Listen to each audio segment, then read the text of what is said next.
ভালোবাসা কখনো মধুর, আবার কখনো নিষ্ঠুর।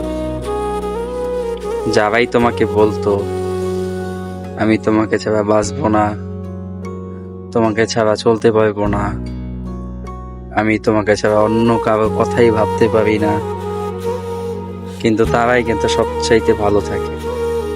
তারাই তোমাকে কষ্ট দিয়ে অন্যের সংসার নিয়ে ব্যস্ত থাকে। তাই ভালোবাসা মধুর ও নিষ্ঠুর হয়ে যায়।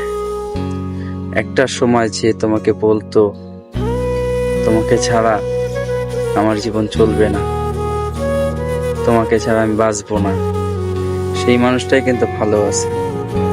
সেই মানুষটাই কিন্তু তোমাকে ছাড়া বেঁচে আছে।